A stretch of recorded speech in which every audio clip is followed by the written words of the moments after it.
अब mobile game सिर्फ time pass या मनोरंजन नहीं रहे।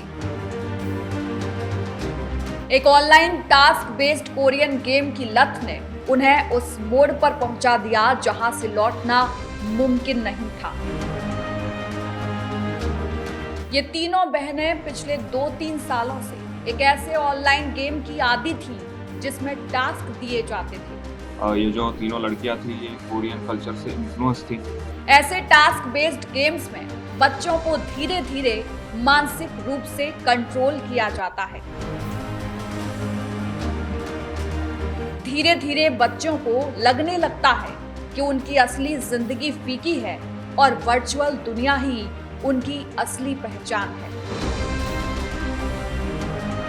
पिता का कहना है कि बच्चियां कोरिया जाना चाहती थी, कोरियन लड़के से शादी करने की बातें करती थी कि कोरिया हमारी जान है। जी, मैंने कहा कि हम कोरिया शादी करेंगे। माता पिता को लगता है कि बच्चा मोबाइल पर गेम खेल रहा है, लेकिन उन्हें ये नहीं पता होता कि स्क्रीन के उस पार क्या चल रहा है। जब मुझे बताया जा रहा है, मैं ऑनलाइन सर्च कर रहा हूँ कि एक साथ टॉयलेट जा रहे हैं, एक साथ ही खाना खा रहे हैं, एक उनका सीनियर बन रहा है। मोबाइल, गेम, दबाव और फिर एक खौफनाक अंत। हमें ऑनलाइन और सोशल मीडिया की जो गेमिंग है और वो दुनिया है उससे बहुत दूर रखना है।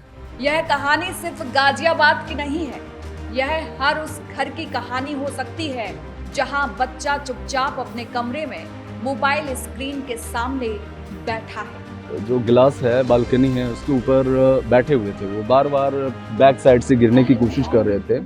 अगर आपके घर में भी बच्चे मोबाइल पर घंटों गेम खेलते हैं तो यह खबर आपको झकझोर देने के लिए काफी है, क्योंकि अब मोबाइल गेम सिर्फ टाइम पास या मनोरंजन नहीं रहे।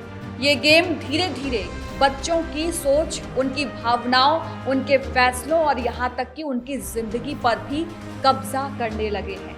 गाजियाबाद की इस दर्दनाक घटना ने एक बार फिर ये सवाल खड़ा कर दिया है कि क्या हम अपने बच्चों की डिजिटल दुनिया को सच में समझ पा रहे हैं या फिर हम बहुत देर कर चुके हैं। नमस्कार, मेरा नाम है भारती बघेल और आप देख रहे हैं न्यूज वॉच इंडिया का खास कार्यक्रम आज का बड़ा सवाल। दिल्ली से सटे गाजियाबाद की एक हाई राइज सोसाइटी में 3 नाबालिग सगी बहनों का एक साथ आत्महत्या कर लेना सिर्फ एक पारिवारिक त्रासदी नहीं है, बल्कि ये पूरे समाज के लिए खतरनाक चेतावनी है।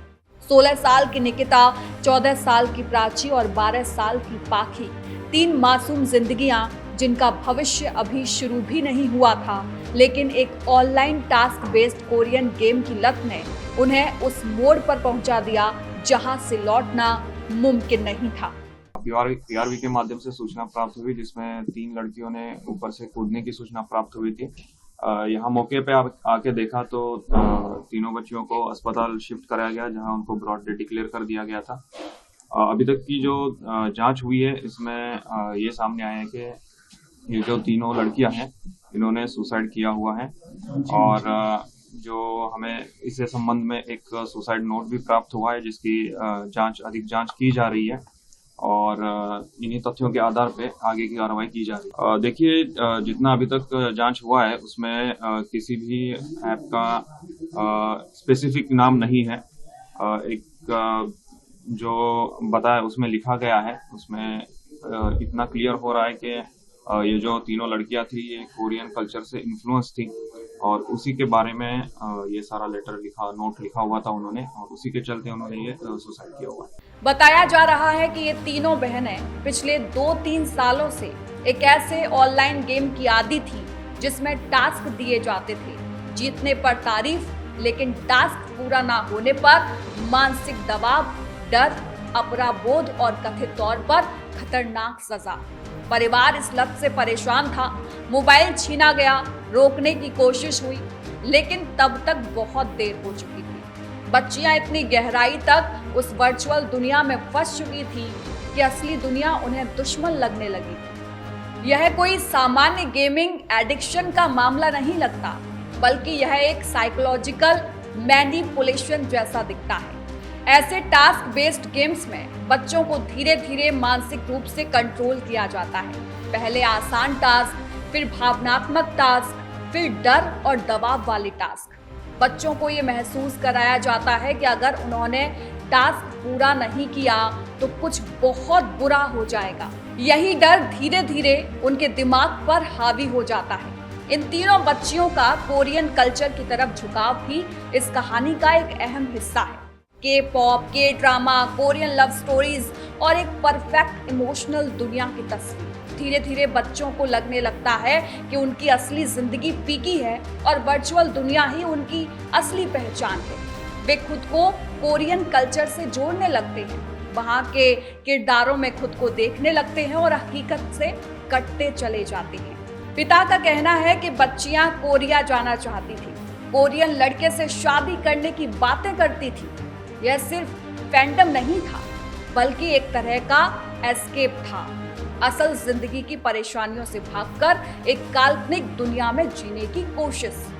और जब उस काल्पनिक दुनिया में दिए गए टास्क पूरे नहीं हो पाए तो शायद उन्हें लगा कि उनके पास कोई रास्ता नहीं बचा। सुसाइड नोट में भी यही लिखा है कि हमें कोरिया जाने से रोक रहे हो तुम, ठीक है जी।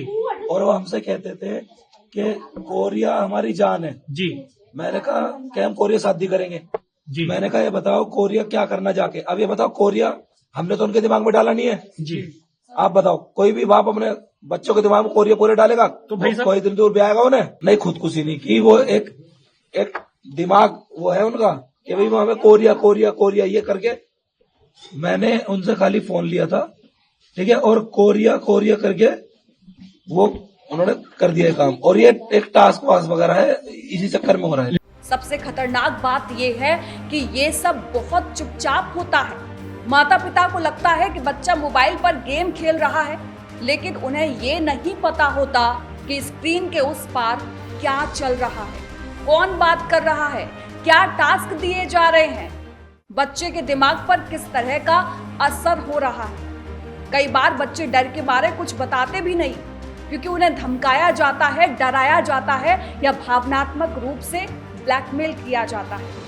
ये घटना हमें याद दिलाती है कि मोबाइल और इंटरनेट बच्चों के लिए जितना फायदेमंद हो सकता है उतना ही खतरनाक भी। आज का बच्चा डिजिटल नेटिव है, वो टेक्नोलॉजी में हमसे तेज है, लेकिन भावनात्मक रूप से वो अब भी बच्चा ही है।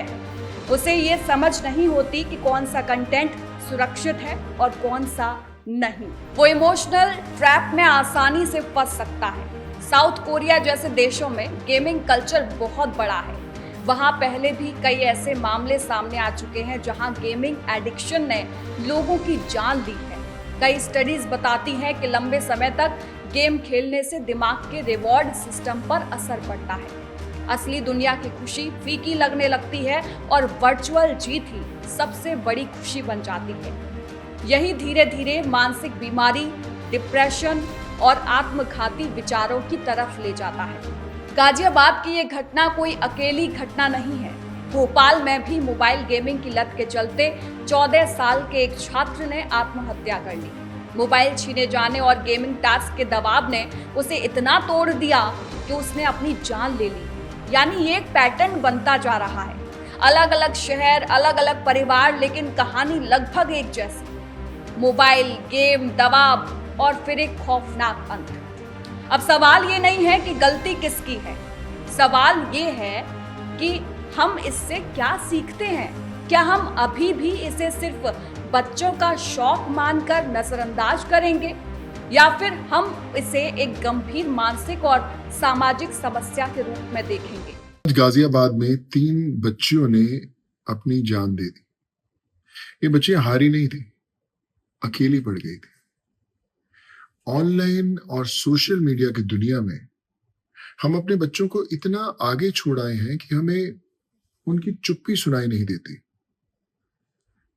कुछ समय पहले ही मैंने गुहार लगाई थी कि 16 साल से कम उम्र के जो बच्चे हैं उन्हें हमें ऑनलाइन और सोशल मीडिया की जो गेमिंग है और वो दुनिया है उससे बहुत दूर रखना है। लेकिन हम अपनी जिंदगी में इतने व्यस्त हो जाते हैं कि हम ये भूल जाते हैं कि हमारे परिवार के अंदर एक और ऐसा सदस्य है जो हमारा मोबाइल फोन, जो हमारी सोशल मीडिया है, जिनके साथ बच्चे हमसे ज्यादा समय बिताना चाहते हैं। अगर हम चाहते हैं कि उनकी जिंदगी, हमारी जिंदगी, उनका भविष्य, हमारे देश का भविष्य बेहतर हो, तो सबसे पहले ये बैन लगाना जरूरी है। माता पिता के लिए सबसे बड़ी चुनौती ये है कि वो बच्चों की डिजिटल जिंदगी में सच में शामिल हो। सिर्फ मोबाइल छीन लेना समाधान नहीं है, क्योंकि अगर बच्चा पहले से किसी ऑनलाइन ग्रुप, गेम या कम्युनिटी से जुड़ा है तो मोबाइल छीनने से वो और ज्यादा तनाव में आ सकता है। जरूरी है कि माता पिता बच्चों से खुलकर बात करें, उनसे पूछें कि वो क्या खेल रहे हैं, क्यों खेल रहे हैं, उन्हें उसमें क्या अच्छा लगता है। बच्चों को डराकर नहीं बल्कि समझाकर डिजिटल दुनिया के खतरे बताए जाने चाहिए। उन्हें यह महसूस कराना जरूरी है कि अगर वो किसी भी तरह के दबाव, डर या अजीब टास्क का सामना कर रहे हैं तो वो बिना डरे अपने माता पिता से बात कर सकते हैं। घर का माहौल ऐसा होना चाहिए जहां बच्चा खुलकर अपनी बात कह सके। स्कूलों की भी जिम्मेदारी बनती है कि वो डिजिटल अवेयरनेस पर गंभीरता से काम करें।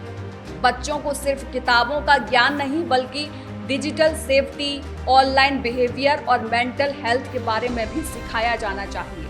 काउंसलिंग सिस्टम मजबूत होना चाहिए ताकि बच्चे अपनी परेशानियां शेयर कर सकें। सरकार और टेक कंपनियों की जिम्मेदारी भी कम नहीं है। ऐसे टास्क बेस्ड और संदिग्ध गेम्स पर सख्त नजर रखनी होगी। बच्चों के लिए बने प्लेटफॉर्म पर कंटेंट मॉनिटरिंग, रिपोर्टिंग सिस्टम और सख्त नियम जरूरी है। सिर्फ घटना के बाद जांच शुरू करना काफी नहीं है, प्रिवेंशन सबसे जरूरी है। इस पूरे मामले में सबसे दर्दनाक बात यह है कि तीनों बच्चियों ने जाते जाते अपने माता पिता के लिए सॉरी लिखा। सोचिए उस उम्र में एक बच्चा किस मानसिक हालात में होगा जब वो ये सोच ले कि उसकी मौत ही किसी समस्या का हल है। ये बताता है कि वो कितनी गहराई से टूट चुकी थी और कितनी अकेली महसूस कर रही थी।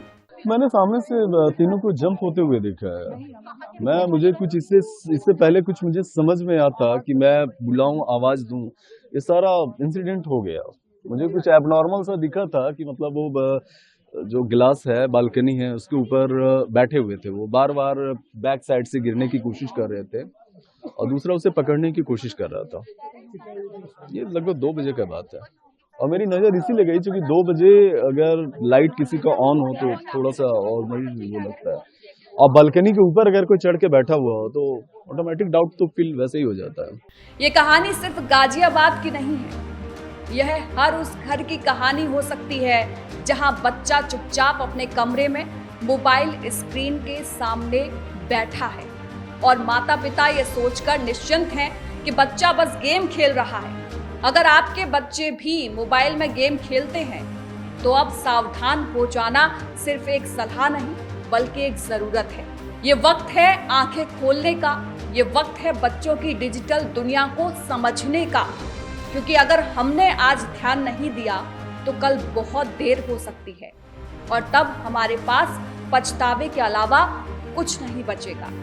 वहीं आपका इस खबर को लेकर क्या कहना है कमेंट बॉक्स में जरूर बताएं और वीडियो को शेयर जरूर करें ताकि आपका अपार स्नेह न्यूज वॉच इंडिया की टीम पर यूं ही बना रहे। यह आपका ही प्यार है कि हम 1 मिलियन सब्सक्राइबर्स को क्रॉस करके 18 करोड़ व्यूज पार कर चुके हैं। आशा है आपका ये प्यार यूं ही बना रहेगा और देश दुनिया से जुड़ी बड़ी खबरें हम पूरे फैक्ट्स के साथ सबसे पहले आपके पास लाते रहेंगे। नमस्कार।